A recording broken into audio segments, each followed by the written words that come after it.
Hello everyone, আসসালামু আলাইকুম। আজকে আমি আপনাদের সঙ্গে শেয়ার করব বিফ বিরিয়ানি রেসিপি।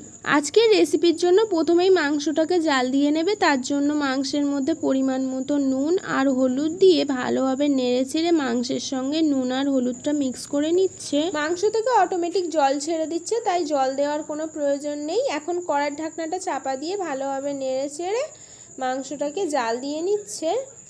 মাংসটা জাল দিয়ে নেওয়া হয়ে গেছে। এখন একটি কড়ার মধ্যে দোকান থেকে কিনে আনা গোটা বিরিয়ানির মশলাটা হালকা ফ্রাই করে নিয়ে মিক্সিতে পাউডার করে নেবে। অন্যদিকে একটি কড়ার মধ্যে পরিমাণ মতো সাদা তেল, পেঁয়াজ কুচি আর অল্প একটু জাফরং দিয়ে পেঁয়াজের বেরেস্তা বানিয়ে নিচ্ছে। ভালোভাবে নেড়েচেড়ে পেঁয়াজের বেরেস্তাটা বানিয়ে নেওয়া হয়ে গেছে। এখন ওই একই কড়ার মধ্যে পরিমাণ মতো সাদা তেল দিয়ে দিল। এখন সাদা তেলটা ভালোভাবে গরম হয়ে গেলে আগে থেকে পিস করে রাখা আলুগুলো গরম তেলের মধ্যে দিয়ে একটু নেড়েচেড়ে অ্যাড করে দিচ্ছে পরিমাণ মতো নুন আর অল্প একটু জাফরং।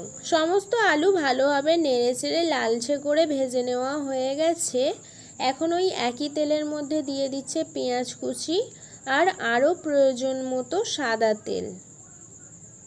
এখন একটু নেড়েচেড়ে পেঁয়াজটা হালকা ভেজে নিচ্ছে। পেঁয়াজটা হালকা ভেজে নেওয়া হয়ে গেলে অ্যাড করে দিচ্ছে হলুদ গুঁড়ো আর আদা রসুনের পেস্ট। গ্যাসের ফ্লেমটা হাইতে দিয়ে ভালোভাবে নেড়েচেড়ে মশলাটা কষিয়ে নেওয়া হয়ে গেলে আগে থেকে জাল দিয়ে রাখা মাংসটা অ্যাড করে দিল আর দিয়ে দিচ্ছে স্বাদ মতো নুন আর দিয়ে দিচ্ছে জিরে মরিচের গুঁড়ো। এখন সমস্ত কিছু আরও একবার ভালোভাবে নেড়েচেড়ে কড়ার ঢাকনাটা চাপা দিয়ে রাখছে। কিছুক্ষণ পর কড়ার ঢাকনাটা খুলে মাংসটা আবারও একটু নেড়েচেড়ে অ্যাড করে দিচ্ছে আগে থেকে ভেজে রাখা আলুর পিসগুলো মাংসের সঙ্গে নেড়েচেড়ে ভালোভাবে মিক্স করে নেওয়া হয়ে গেলে অ্যাড করে দিচ্ছে পরিমাণ মতো জল, যাতে করে আলু ভালোভাবে সিদ্ধ হয়ে যায়। এখন অ্যাড করে দিচ্ছে আগে থেকে পাউডার করে রাখা বিরিয়ানি মশলাটা একটু মাংসের সঙ্গে ভালোভাবে নেড়েচেড়ে মিক্স করে নিয়ে অ্যাড করে দিচ্ছে গোটা কাঁচা লঙ্কা।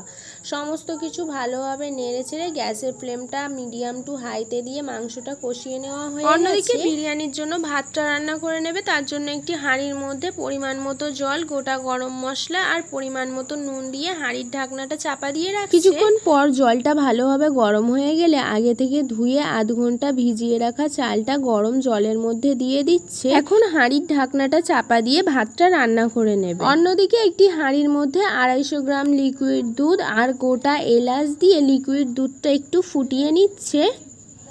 দুধটা ফুটিয়ে নেওয়া হয়ে গেলে অ্যাড করে দিচ্ছে আগে থেকে পাউডার বানিয়ে রাখা বিরিয়ানি মশলা আর মিষ্টি আতর।